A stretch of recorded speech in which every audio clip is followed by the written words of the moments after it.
Hey guys, Matt, IronTrap Garage, and we are doing our typical unloading video. This is going to be a fun one. We got, in the last video, we went and got the 34 Sedan delivery, which was super cool, and we dug around in a bunch of garages full of parts. We didn't take everything, but we got a good majority of stuff that we thought we could use and save, and we were just kind of packing stuff in, and as always, we didn't fully understand what we got. We were just kind of digging and throwing it in, so we're gonna unload this stuff, kind of show you guys some of the highlights of what we got, and we'll show you a car a little bit more in depth. Once we get the trailer unloaded, we got to get the car out, then we got to unload the car because it is also a shipping container, and then we'll put the car in the shop and kind of walk around it a little bit more and show you guys the car. I'm super excited for that part, but we got to do the not as fun part of unloading engines and wheels and tires and lots of that stuff. So let's get started.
Alright, so got the trailer in place. We're going to slowly unload this.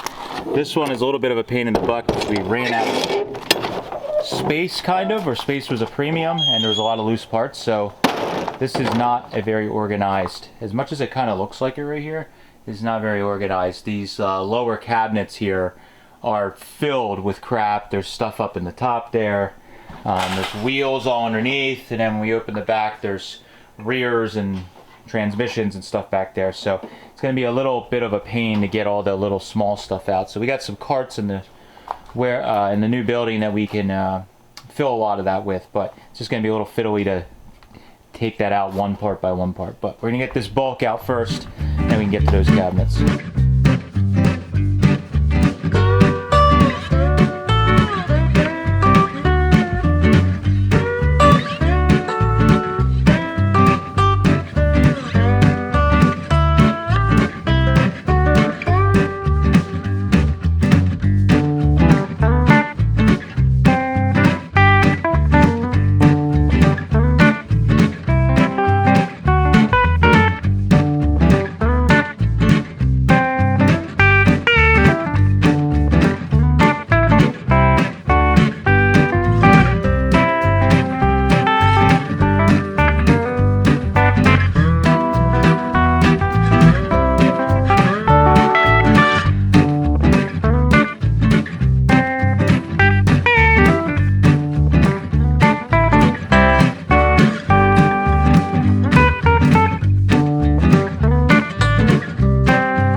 fun things about going through this stuff with guys that were going to Hershey and different swap meets back in the day is you're able to just find new old stock stuff. So NOS 33.4 fuel gauge.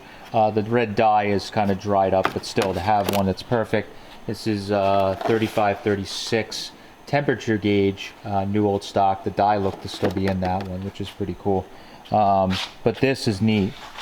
The box is just disintegrating. That's what I'm going to show you guys before I pulled it out. It's a spare tire locking band, but it's the original Ford box. It's such a shame, you know, stuff gets so delicate. It's not that he didn't store it correctly, just it was probably so delicate when he got it, but this is the pieces here, NOS.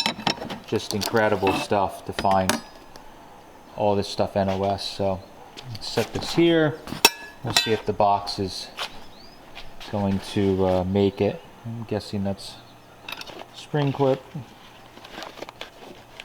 And maybe when he bought it at Hershey, it might have been in the same condition, and he just kept the box because it's neat. So just never seen one of those before. At least a box, I'd say. But this box was all 33.4 stuff that he had at the house, and I just purchased the whole box. So it looked to be just things he's buying over the years, and not all of it I need. This is feels like it's another gear underneath. Right here, there's a trans gear. This one's listed as 32-7, so I would guess yes. This is also another gear for the trans. Earlier stuff, but still cool that it is NOS and it exists. So keep going through this bin and just picking. Luckily my keep pile is small. It's just this little bit right here, rather than normally I'm taking most of it. This is cool. Really neat early turn signal stalk, which I like to keep. Keep digging. Alright, so I figured I'd stop after we got everything unloaded. It's the following day, and this is usually the process we do. We get a lot of people to ask, and move this chair out of the way. A lot of people ask how we handle all this mess when we get all this stuff. So kind of what we ended up doing, and we always end up doing this, is we kind of dump it all out on the floor, so to speak. There's no good way. When we're loading at these estates, it's usually not organized, and we're almost always on a time crunch. So the stuff gets a little unorganized. So what we do is try and make like piles. So over here we have transmissions. There's just, all this is just the stuff that takes forever to go through. We try and make wheels here. Outside we have a wheel and tire pile by the other shop where the tire machine is, so that we can take tires off. But what I usually do is go through, first of all, now that we have everything, we're starting to get organization in the new building here. We take parts like, say for instance this is like an APA oil breather tube, or a breather tube rather, and we just photograph it right away and we put it away on the shelf. Then we usually get a couple tables and we start putting our more interesting stuff that we want to either show on camera, or maybe I'm thinking about keeping, or we want to research more. So you can see straight away on the table we have, you know, this grill, which I knew I was going to hold on to. The Greyhound, I think I might hold on to and maybe put on the delivery. Some of these gauges, I got to check my own stuff and see if I have one spare for myself. This is really cool thus far, I found. So this here is a really neat one we found. This is, for instance, something I was researching last night after I dug it out. This is a 36 only. First year the Ford offered an oil filter on the flatheads. So this 36 only, you can tell by the inlet and outlet. Internet helped me understand that. The Ford barn is a wealth of information. And that is a very rare bracket, factory bracket. This is NOS. I can tell because these are actually meant to be disposable. So the first handful of years of these filters, pre-40, I believe it was, they were disposable filters. So even though it's a metal canister, you would use this, and after so many miles, I don't know if it was 3,000 or something like that, they told you to just throw it away and get another one. You probably kept the bracket. So this one is, from what I can tell, NOS. And this is really neat. So this is something I kind of wanted to put on the shelf, but realistically, somebody that's doing a points judging car for restoration would really want that, I would think. So we're probably going to pass that on. We got like this Harman Collins, this Magneto here. I'm probably going to put some parts out of my stash together and we'll get it redone, and then maybe offer that for sale as a ready-to-go unit. I have 2 of them, I think, for myself, so I don't necessarily need 3, so we'll probably sell that. This was pretty cool. It's original, the packaging's falling apart, but it's a locking tire ring, like you see here.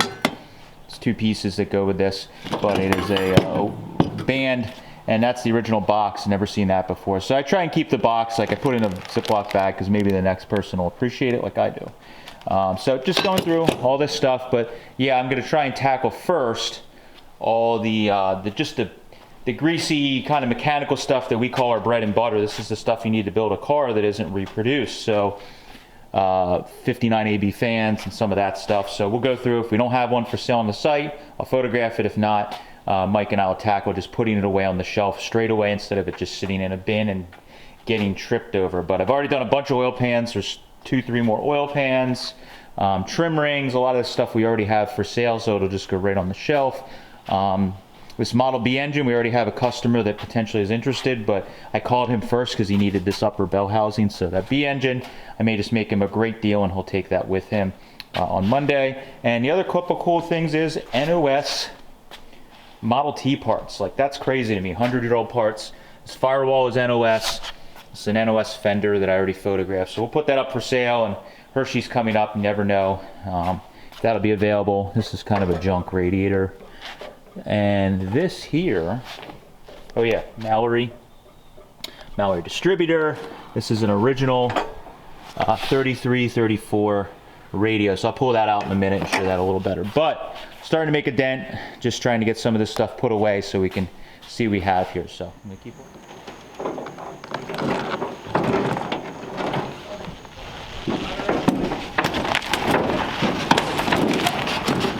I just fell out of the trailer too. Pretty good. Yeah, look at that, nice. What you looking at? All right, so we got it out of the trailer and unloaded, which is a half a day's job. And we're kind of looking over this thing. These cars are really fun when we find like survivor cars or cars in buildings that have had a number of lives. And it's always interesting to try and decipher. It's one of my favorite things about this stuff is the archaeology of what happened to this car, what was changed, and Mike and I were already looking at some stuff that we thought was odd. So straight away, Mike noticed that this has 33 doors. We noticed when we were picking it up that it had the center pulls and the early latches like a 33, but some of the early 34s also had that. But it doesn't have the little smoker's vent in here. And the garnish is standard too, which would be 33 normal. Yeah. So this is, I mean, it looks like a 33 door, but like everything's so clean and untouched that it's hard to believe that these doors were changed ever.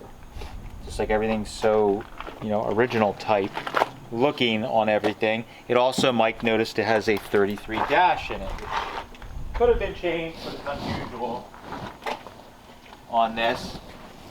And, you know, obviously the stuff was painted red. It's I think the gentleman who owned the car, Warren, had painted some of this stuff red. But we were looking on the cowl there. It has the little notch for the hood that is 34 specific.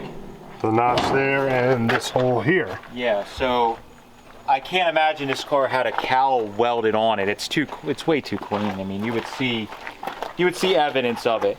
So we're trying to figure out, is this something that maybe it's a really early 34? Nerdy stuff that doesn't, in the end of the day, doesn't make a whole lot of difference, but it's interesting to us to see if somebody changed something. But like these signs on the cowl, I mean, we've seen other cars where they hammered that divot in on a 33, but it has the, you know, all the right notches and everything's there, and you know, it doesn't look like it's been apart a lot.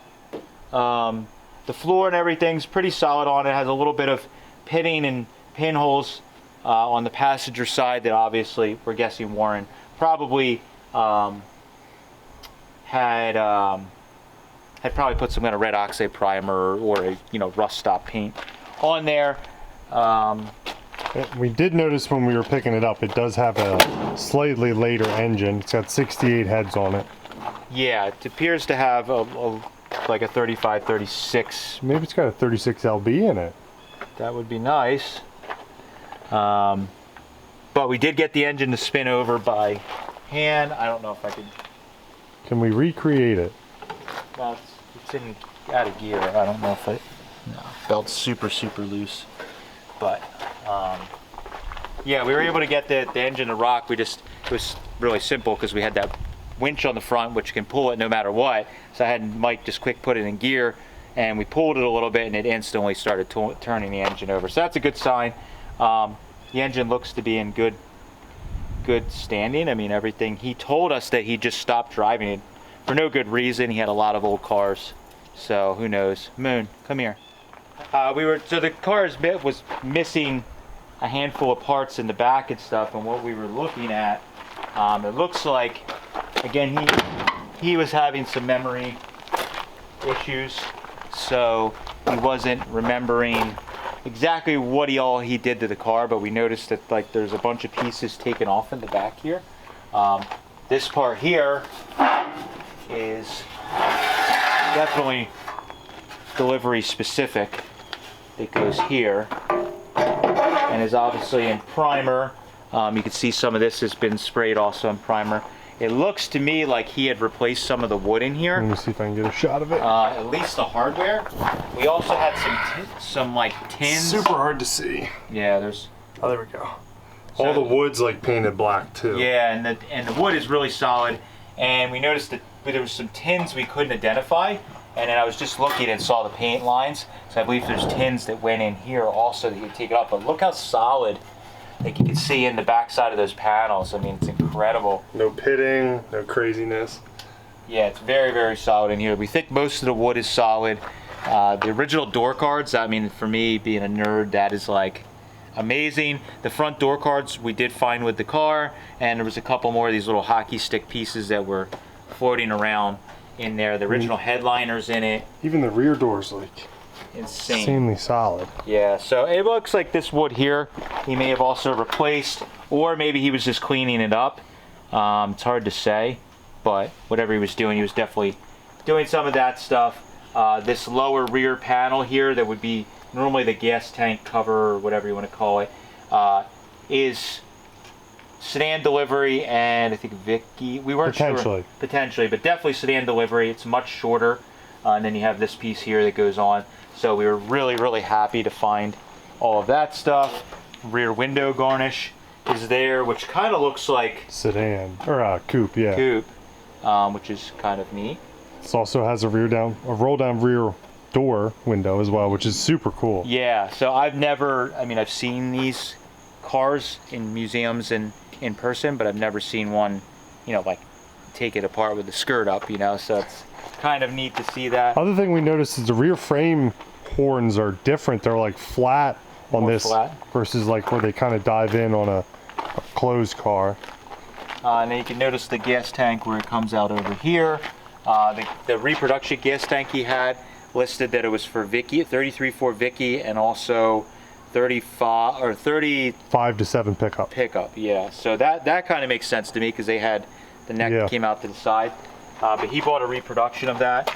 You can see there's a little bit of rust down in these areas. I mean, very minor. There's a little bit of rust holes in that lower rocker strip, which I just about 99% of every original 33.4 I've ever seen that's at least pitted or pinholed. It's just a bad design that I think got dirt and crap in it. But what we were looking at when we got to found the car this is like pretty obvious. This looks like original black paint. When you look on the car, you can see they just like sprayed some sort of primer or something. The back fender is probably the best spot where it's chipping off. Yeah, so you can see the black paint there. And what we started to do just a little bit with steel wool is we started just use a little acetone right here on the logo. I started to do, and it got very smooth, and you could see the black paint coming through. This A-pillar I probably rubbed a little more, and you can see right in here it's coming through. Now the red oxide is also showing, which is as expected. So I think that we could probably get a lot of the black paint to come back if we take our time. It seems like a really thin coat of primer. It's not, it doesn't seem like it's got a lot of the buildup of the primer isn't real thick, but unlike some of the other primers, the acetone didn't seem to like immediately like dissolve it. The Stroll car, when I did that, was super easy. I just took steel wool and acetone, and it kind of like just wiped off. This primer seems to be a little bit better, so it's not just coming off. So we may have to like wet sand through it or use something else. I'm a little worried to use. We've showed using the oven cleaner. It's kind of aggressive, so I'm a little worried that because this is so thin, the oven cleaner might like eat right down through the original paint. So we'll probably, like always, work on the most gentle method and work our way up. But that's my pipe dream, is if we can get the like old black paint to come out. That's like one of my favorite looks, is an original black paint. You know, old Ford is just, nothing beats that. And that'll be really, really nice. I mean, overall, there's not anything real crazy on the car. It has original brakes underneath of it, so it has the mechanical brakes on it. Looks like they have original front axle, all that stuff. He just painted like everything red underneath. So we may change a little bit of that stuff, but like always, probably change it to juice brakes. All the normal stuff that we do on all these cars. It's pretty much the same formula, just a different body style. It's like, it's hard to make these cars look bad. There's a tried and true formula for making these cars look good, but not doing anything really crazy. I think the sedan delivery, a 3334, is the best looking factory sedan delivery possibly ever. So I don't think this thing needs a lot done to it. It's just a couple little things to, you know, make it a little better. So I think putting like some 40 Ford style wheels on it, bigs and littles, maybe a drop axle, just the same old stuff. We'll see what happens with the engine getting it running. It does spin over. Warren had said that it ran like when he parked it. It wasn't like he parked it because the block was cracked. So we may get it running. I have some other engines that are a little more interesting to put potentially in it, but for now, get it running and moving around under its own power. Probably have to change the gas tank, because I'm sure he was going to change it because it's probably got some issues. At the very least, pull it out and clean it, which is a big job on 33.4s. But yeah, just clean it up and get it on the road again. That's the goal, and maybe address the paint stuff. So this will be a fun little fall winter project to tinker on, and my goal is by spring have this thing running and driving, and we could take it to some flea markets and swap meets and stuff, maybe some smaller ones. I could throw some parts in the back and run around. Mike needs to run and get supplies or parts. He could jump in it and drive it, and it'll be a fun little runaround car. The truck, the red truck, is really great, but sometimes when you got to run to the parts store or the post office, it's a little on the big side. So jumping at something like this would be a little more practical. So we have a few different delivery vehicles that we can use, or hauling vehicles, which will be nice. But super happy we own this, and it's kind of neat to go through and see all these differences. So we'll of course be doing videos as we revive this car. This is just kind of a quick walkthrough to show you guys, but that's all we have for this one. We got a lot of stuff unloaded, gone through. We still have a lot more to photograph, get out there and get sold. If there's something you saw in the video that we talked about that you might be interested in, as always, don't wait for it to go online. Send us an email, because a lot of the really good stuff or interesting things, they get sold very, very quickly through these videos like this. So thank you guys for following. Appreciate it. Catch you later.